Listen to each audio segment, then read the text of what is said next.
بسم اللہ الرحمن الرحیم ایاک نعبد و ایاک نستعین۔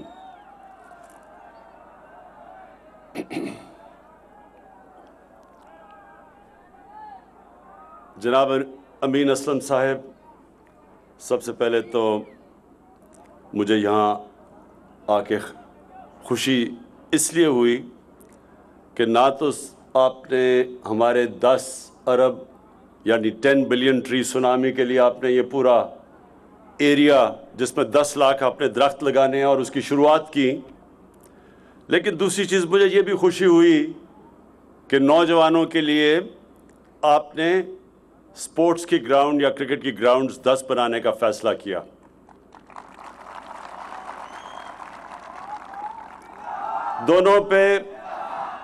دونوں پہ میں پہلے بات کر دوں، پھر میں جو آپ نے اٹک کے لیے جو چیزیں آپ نے ریکویسٹ کی اس کے اوپر بات کرتا ہوں۔ سب سے پہلے تو جو درخت، میں کیونکہ وہاں نوجوان کھڑے ہیں، آپ کے لیے یہ بہت ضروری ہے سمجھنا، یہ جو ہم درخت لگا رہے ہیں یہ آپ کے مستقبل کے لیے اتنا ضروری ہے کہ آج آپ کو اندازہ نہیں۔ اس لیے ضروری ہے کہ پاکستان، اور ہماری بدقسمتی ہے، ان ممالک میں سے ہے وہ 10 ملک جو سب سے زیادہ موسم کی تبدیلی سے متاثر ہونے والے ہیں۔ ہم ان 10 ملکوں میں سے ہیں، اور موسم کی تبدیلی ایک جس کو کلائمیٹ چینج کہتے ہیں، جو کہ یہ گرین ہاؤس گیس کے ایفیکٹس کی وجہ سے دنیا میں موسم گرم ہو رہا ہے، اور پاکستان کیونکہ ان ملکوں میں سے ہے جدھر سب سے زیادہ متاثر ہوں گے ہم اس موسم کی تبدیلی سے، کلائمیٹ چینج سے، لہٰذا یہ آپ کو سمجھنا چاہیے کہ ہمیں ہر وہ چیز کرنی چاہیے کہ یہ جو موسم گرم ہو رہا ہے اس اپنے ملک میں اس کے اثرات ہم کم کریں۔ ایک ہی طریقہ ہے کہ ہم پاکستان میں یہ جو 10 ارب درخت لگانے کا جو ہمارا پروگرام ہے اس کو آپ سب کامیاب کریں۔ آپ نے یہ جو درخت، یہ سارا علاقے میں جدھر 10 لاکھ، اس علاقے میں 10 لاکھ درخت لگیں گے، وہ میں آپ کے سامنے اب آپ سے یہ وعدہ لوں گا کہ آپ نے ان 10 لاکھ درختوں کی حفاظت کرنی ہے، اور ہم آپ کو کھیلوں کی گراؤنڈیں بنا کے دیں گے۔ درخت ہمارے مستقبل کے لیے ضروری ہیں، اور کھیلوں کی گراؤنڈیں ہمارے نوجوانوں کی صحت کے لیے ضروری ہے۔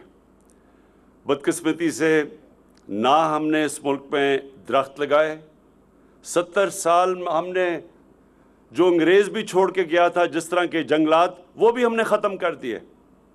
بڑے بڑے جنگلات تھے یہ چھانگا مانگا کے، چیچا وطنی کے، کندیاں کے، میں بچپن میں ان جنگلوں میں خود دیکھے ہوئے ہیں، یا سارے پاکستان کے یہ جو پنجاب کے بڑے بڑے جنگلات ہیں، میں خود گیا ہوا ہوں ان میں، اور آج تباہی، ان جنگلوں کی تباہی ہو چکی ہے، زمینیں دے دی ہیں کسی کو، کئیوں پہ قبضے ہو گئے ہیں، بڑے بڑے درخت کاٹ دیے ہیں، تو اس کے اثرات پڑتے ہیں جو لاہور میں اب آپ دیکھ رہے ہیں۔ لاہور کے اندر پچھلے 20 سالوں میں 70% درخت کاٹ دیے ہیں۔ اس کا نتیجہ یہ ہے کہ جو پولوشن اب لاہور میں ہے، جو آلودگی ہے، وہ بوڑھوں کے بھی اور بچوں کی صحت کے لیے نہایت ہی خطرناک ہے، اور یہ خطرہ بڑھتا جائے گا جب تک کہ ہم اب بحیثیت قوم یہ فیصلہ نہ کریں کہ ہم نے اپنی تقدیر بدلنی ہے، ہم نے ریورس کرنا ہے کلائمیٹ چینج، اور ہم نے درخت لگانے ہیں۔ تو یہ درخت بھی یہاں لگیں گے، اور آپ کی 10 کرکٹ گراؤنڈ بھی ہم آپ کے لیے یہاں اس سارے علاقے میں بنائیں گے۔ تو اچھا سن لیں، اگر ہم نے یہ دیکھا کہ درخت آپ ان کی حفاظت نہیں کر رہے، تو آپ کی ایک کرکٹ گراؤنڈ کم ہونی شروع ہو جائے گی، اور ادھر بھی درخت لگ جائیں گے، اس لیے آپ کے اوپر ہے۔ دوسری چیز، دوسری چیز، امین اسلم نے بات کی کہ یہاں اٹک میں یونیورسل ہیلتھ کوریج، مطلب یہ کہ جتنے بھی یہاں خاندان ہیں سب کے پاس ہیلتھ انشورنس ہو. تو یہ میں آج آپ سب کو کہہ رہا ہوں کہ پختونخوا میں تو اب ہر شہری کورڈ ہے، یعنی یونیورسل ہیلتھ کوریج کا مطلب سب کے پاس ہیلتھ انشورنس ہے. سارے پختونخوا میں انہوں نے مکمل کر لیا ہے کہ ہر پختونخوا کے شہری ایک خاندان کے پاس ایک ہیلتھ انشورنس ہوگی. کسی بھی ہسپتال میں وہ جا کے 10 لاکھ روپے تک اپنا علاج کروا سکے گا. یہ پاکستان میں ایک پہلی چیز جو مجھے فخر ہے کہ وہ پہلا صوبہ ہے جس نے وہ کام کیا ہے جو آج سے ہمارے بہت امیر ترین ملک، ہمارے سے زیادہ پیسے والے ملک، ادھر بھی یہ فیسلٹی نہیں ہے.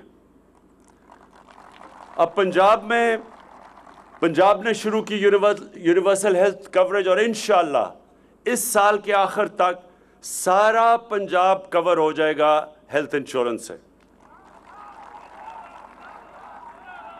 اور مجھے اس لیے اس پہ فخر ہے کیونکہ میں نے جب شوکت خانم ہاسپٹل آج سے 35 سال پہلے شروع کیا تھا تو اس کی وجہ یہ تھی کہ مجھے پہلی دفعہ احساس ہوا کہ عام آدمی تو کینسر کا علاج، اس کے پاس تو کبھی پیسہ ہی نہیں ہوگا کہ کینسر کا علاج اپنا کروا سکے، کیونکہ کینسر کا علاج سب سے مہنگا ہے. تو وہ سوچ تھی شوکت خانم بنانے کی. اور پھر میں نے جب فیصلہ کیا کہ اللہ جب بھی اقتدار دے گا تو یہ میں نے ضرور کرنا ہے کہ کوئی بھی پاکستان میں کوئی بھی گھر ایسا نہ ہو کہ گھر میں بیماری ہو اور ان کو یہ فکر ہو کہ ہمارے پاس پیسہ نہیں اپنا علاج کروانے کے لیے. اور انشاءاللہ یہ سال کے آخر تک سارا پنجاب، پختونخوا میں تو سب کو یہ مل گئی ہے ہیلتھ انشورنس، اب سارے پنجاب کو انشاءاللہ سال کے آخر تک مل جائے گی. اب میں جو آپ نے باقی باتیں کی کہ ٹیکنالوجی زون یا ٹیکنالوجی زون بنائی جائے یہاں کامرا کے پاس، یہ بالکل آپ نے بات ٹھیک کی ہے. اور انشاءاللہ اس کے اوپر میں جاتے ساتھ ہی اپنا جو ہماری یہ جو ٹیکنالوجی زون اسلام آباد میں بن رہی ہے اور ہم 4 علاقوں میں بنا رہے ہیں، ہم انشاءاللہ کامرا کو بھی اس میں شامل کر لیں گے.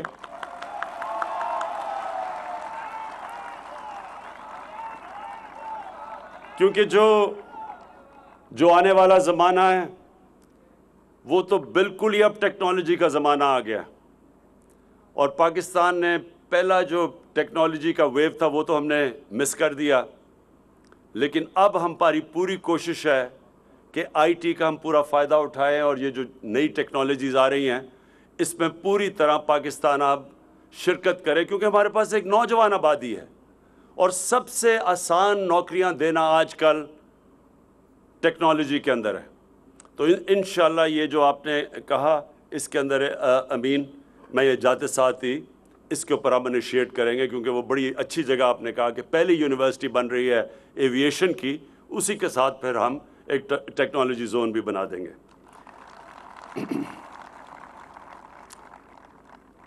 اور پھر آپ نے وہ تو ہماری پالیسی ہے کہ جب بھی جس علاقے میں کام ہوتا ہے اس کے مقامی لوگوں کو سب سے پہلے نوکریاں ملنی چاہیے. تو یہ تو ہماری پالیسی ہے امین. اور آپ نے گیس کی بات کی تھی، گیس کا وہ بھی بالکل ٹھیک کہا کہ جس بھی علاقے سے گیس نکلتی ہے تیل، تو سب سے پہلے رائٹ اس علاقے کا ہوتا ہے.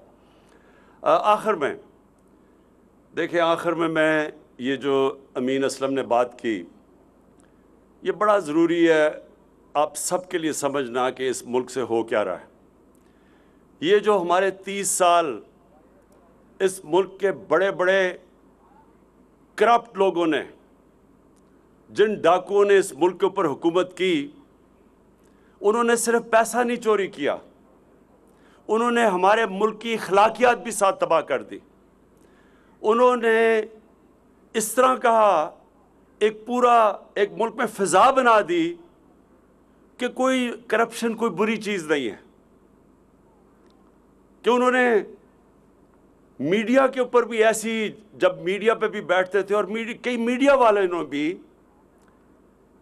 اس ملک میں جو ہمیں سب سے زیادہ نقصان پہنچایا ہے، پیسے کی چوری سے زیادہ بڑا نقصان پہنچایا ہے، وہ یہ کہ ہمیں ایسے پاکستان میں ایک فضا بنا دیا ہے کہ جناب کرپشن تو ہوتی ہے، کوئی بری چیز نہیں ہے۔ یہ میں آپ سب کو کہنا چاہتا ہوں کہ اگر آپ مجھے ایک مثال بتا دیں آج کہ ایک ملک خوشحال بھی ہو اور وہاں کرپشن بھی ہو، اور کرپشن کون سی، ملک کو کون سی کرپشن تباہ کرتی ہے؟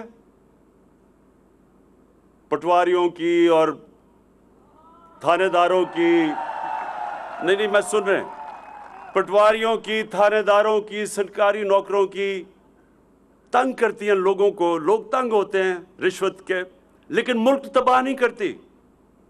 ملک تباہ کرتا ہے، ایک ملک تباہ تب ہوتا ہے جب اس کا وزیر اعظم اور اس کے وزیر کرپشن کرنی شروع کر دے، تب ملک تباہ ہوتا ہے۔ اور یہ کیوں؟ اب یہ ذرا سن لیں، کیونکہ میرا کام ہے آپ کی تربیت بھی کرنا، آپ کو سمجھ آنی چاہیے کہ یہ ہو کیا رہا ہے۔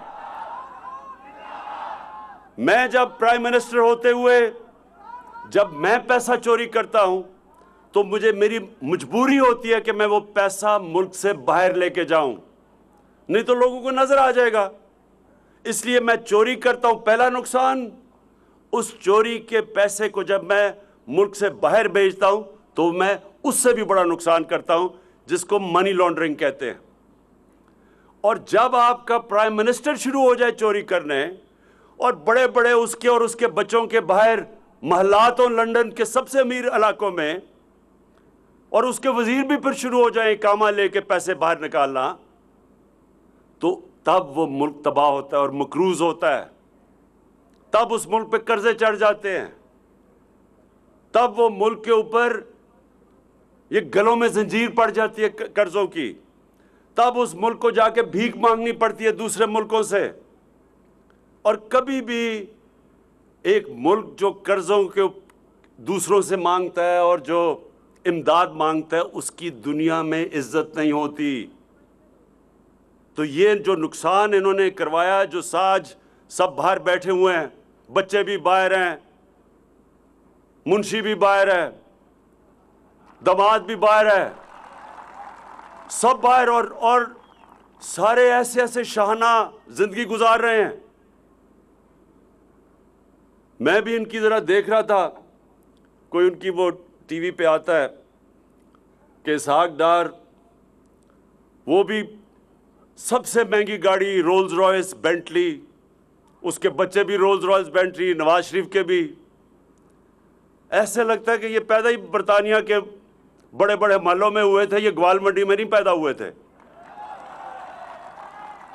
اسحاق ڈار کا تو لگتا ہے ایسے کہ باپ کی سائیکل کی دکان نہیں تھی، مے فیئر میں رولز رائس کی دکان تھی۔ کدھر سے یہ پیسہ آیا؟ کدھر سے آیا پیسہ؟ اور ایک ان کے پاس ایک کاغذ نہیں بتانے کے لیے کہ یہ پیسہ یہاں سے باہر گیا کیسے، اور اخلاقیات کیسے تباہ کی۔ یہ ہمیں بتانا چاہتے ہیں یہ بری چیز ہی نہیں ہے، سب کرتے ہیں۔ تو آخر میں یہ جو سینٹ کا الیکشن ہو رہا ہے، یہ آپ تماشا دیکھ رہے ہیں کیا ہو رہا ہے۔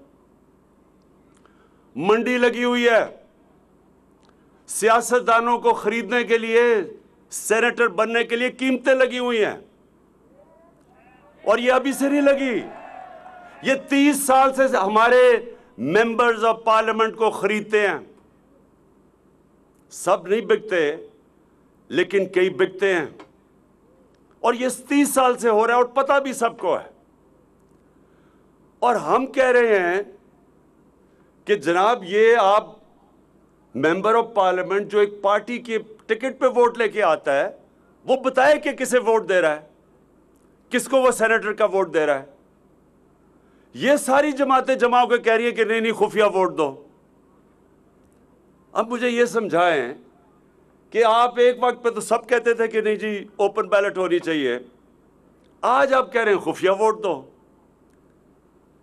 کیا یہ تبدیلی کدھر سے آئی ہے؟ میں آپ کو بتاتا ہوں تبدیلی کدھر سے آئی ہے۔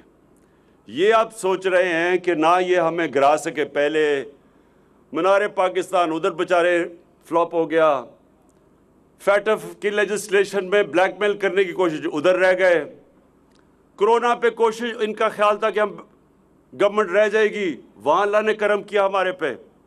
اب یہ سوچ رہے ہیں کہ سینٹ کے اوپر ہمارے لوگوں کو خرید کے کسی طرح اپنے زیادہ سینیٹر لے آئیں۔ اب بتائیے کون سی جمہوریت ہے؟ کبھی جمہوریت میں بھی کوئی پیسے دے کے آتا ہے؟ پچھلے الیکشن میں پختونخوا کے اندر کچھ 17-18 پہ ایک ایم پیز کی ووٹ کے اوپر ایک سینیٹر بنتا تھا، پیپلز پارٹی کے 2 سینیٹر آ گئے، اور ان کے کتنے ایم پیز تھے؟ 6 ایم پیز، 6 ایم پیز پہ 2 سینیٹر آ گئے، جبکہ ایک سینیٹر 17 ووٹوں پہ بنتا تھا۔ تو یہ کیسے آیا؟ یہ پیسہ چلا، سب کو پتہ پیسہ چلا۔ تو آج ہم کہہ رہے ہیں کہ اوپن بیلٹ ہو، یہ سارے مل کے کہہ رہے ہیں کہ نہیں جی خفیہ بیلٹ ہو۔ یہ ہوتا ہے جب ایک ملک کی اخلاقیات تباہ کر دی جاتی ہے۔ کسی بھی ملک میں، مہذب معاشرے میں کسی کی جرت نہ ہو یہ کہنے کی کہ خفیہ بیلٹ ہو، جب آپ کو پتہ ہے کہ سینٹ کے الیکشن میں رشوتیں دی جاتی ہیں، رشوت دے کے سینیٹر بنتا ہے اور رشوت دے کے ممبرز آف پارلیمنٹ کی ووٹ خریدتا ہے، اور جو سینیٹر کروڑوں روپیہ خرچ کر کے بن کے آئے گا، وہ کیا عوام کی خدمت کرنے آئے گا؟ وہ عوام کا خون چوسنے آئے گا، وہ پیسے بنانے آئے گا؟ کوئی ایسے بھی کروڑوں روپیہ خرچ کرتا ہے جب تک کہ اسے پتہ نہ ہو کہ میں پیسہ بنا سکتا ہوں۔ اس لیے یہ قوم ایک فیصلہ کن وقت پہ کھڑی ہے۔ ایک طرف پاکستان کی عوام ہے، ایک طرف یہ ڈاکو اور ان کے ساتھ جو ان کا مافیا ہے، اور انشاءاللہ جیت پاکستان کی ہوگی۔